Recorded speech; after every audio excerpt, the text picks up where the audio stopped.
Le premier navire chargé de céréales ukrainiennes a quitté le port d'Odessa lundi matin, mettant fin à 5 mois de blocus russe. En Californie, 2 personnes sont décédées dans le plus vaste incendie depuis le début de l'année. Le feu a déjà brûlé plus de 21 000 hectares de forêt.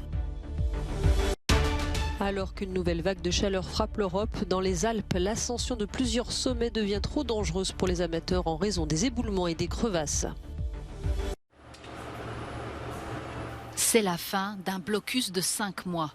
Ce lundi, à 9 h du matin, le premier chargement de céréales ukrainiennes a quitté sans encombre le port d'Odessa, conformément aux termes de l'accord conclu à Istanbul le 22 juillet dernier.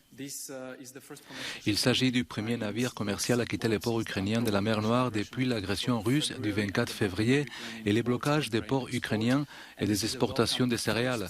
Et c'est un premier pas bienvenu vers l'atténuation de la crise alimentaire mondiale, qui a été renforcée par l'agression de la Russie et les blocages des ports ukrainiens, en plus des bombardements détruisant les champs en Ukraine.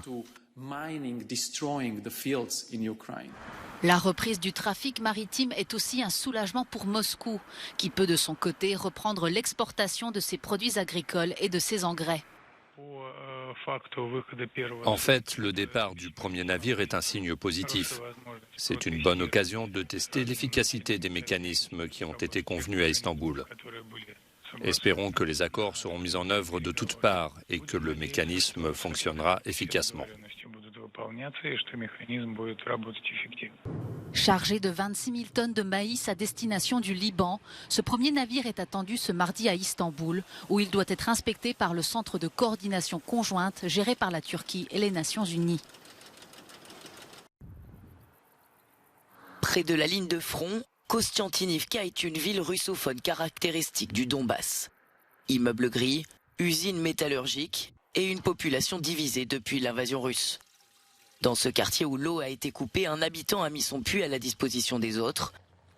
Comme ses voisins, il ne voit pas d'un mauvais œil la progression des forces armées de Vladimir Poutine. Depuis l'indépendance, il y a 30 ans, le gouvernement ukrainien nous a oubliés. Il a détruit toutes les usines. Il y en avait 20, il n'en reste que 5 ou 6. On était bien sous l'Union soviétique, nos parents avaient du travail, on vivait sans problème. À l'autre bout de la ville, les habitants rejettent au contraire le système soviétique et son totalitarisme. Une rancœur accentuée par les multiples attaques russes contre des civils ukrainiens, et notamment après la destruction de cette école par un missile il y a 2 jours. Ceux qui attendent les Russes doivent faire leurs valises, qu'ils prennent un train pour Moscou et ils vivront en Russie. Ici, c'est l'Ukraine, c'est mon pays. 2 camps impossibles à réconcilier qui se retrouvent pourtant côte à côte le dimanche sur les bancs de cette petite église orthodoxe. Cet aumônier militaire a fait son choix quant au futur du Donbass. Les Ukrainiens qui regardent vers l'Europe pensent à l'avenir, à la mère patrie, à leur terre, au pays qu'ils veulent laisser à leurs enfants. La messe est dite, le prêtre Vitali Kester remet son costume vert, direction la ligne de front, où il soutiendra moralement les soldats ukrainiens. À nouveau, la Californie devient un brasier.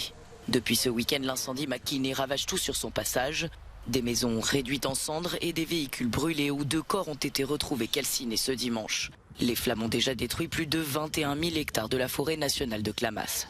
Face au plus vaste incendie depuis le début de l'année, le gouverneur de Californie a déclaré l'état d'urgence. Des milliers de personnes ont dû évacuer leur domicile. Car dans cette région aride de l'Ouest américain, déjà frappée par d'autres incendies cet été, les soldats du feu peinent à contenir les flammes, attisées par des vents forts et des températures extrêmes. Ces dernières années, la Californie a dû affronter les feux les plus importants et les plus rapides de son histoire. Dans cette région sujette à une sécheresse persistante, la saison des incendies devrait durer pendant plusieurs mois. Une nouvelle vague de chaleur attise la menace des feux de forêt dans plusieurs pays d'Europe. En France, un nouvel épisode de canicule vient de débuter et le risque d'incendie est à son maximum dans le sud. Dans le Gard, 370 hectares de pinèdes sont partis en fumée dimanche au sud de Nîmes. L'incendie a pu être fixé dans la nuit. Dans l'ouest, un autre feu a parcouru 300 hectares dans la forêt des Landes de Gascogne. Scénario similaire au Portugal. Un important incendie a éclaté dimanche dans les environs de Mafra, à une quarantaine de kilomètres au nord de la capitale Lisbonne. Des centaines de pompiers sont mobilisés pour freiner l'avancée des flammes. D'autres foyers se sont également déclarés dans le nord et le centre du pays, alors que le thermomètre devrait dépasser les 40 degrés dans plusieurs zones.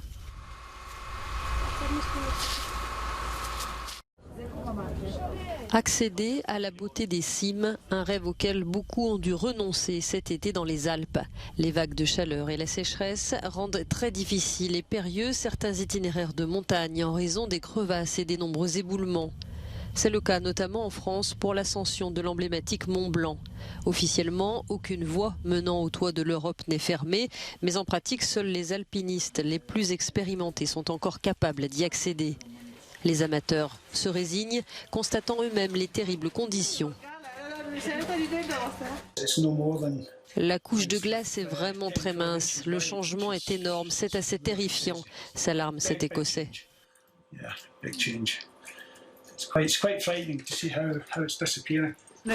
Notre course vers le Mont Blanc a été annulée à cause de la météo, témoigne cette autre touriste norvégienne. Les guides connaissent la zone et les conditions, donc on comprend.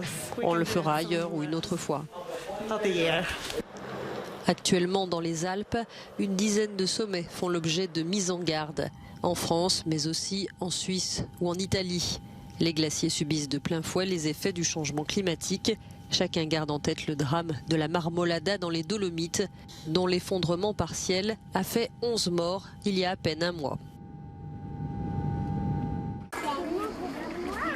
S'évader malgré le manque de moyens. Dans ce quartier longtemps délaissé du 14e arrondissement de Marseille, où le taux de pauvreté dépasse les 40%, de nombreux enfants sont privés de vacances. Alors des associations se démènent pour mettre un peu de couleur dans leur quotidien. Là, c'est le soleil. Comme avec un stage de peinture pendant lequel cet artiste leur inculque quelques connaissances sur l'histoire de l'art pendant 5 jours. C'est très bien d'avoir fait ça.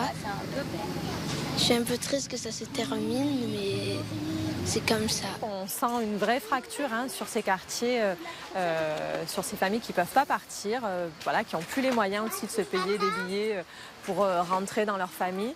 Et si Marseille a une situation rêvée au bord de la mer, certains n'en profitent pas faute de savoir nager. En 2018, un rapport de la Cour des comptes pointait un ratio de piscines par habitant 6 fois inférieur à la moyenne nationale, entraînant de fortes disparités dans l'apprentissage de la natation entre les enfants des quartiers pauvres du Nord et riches du Sud. Ce que j'arrivais pas, c'est nager en arrière, sur le dos.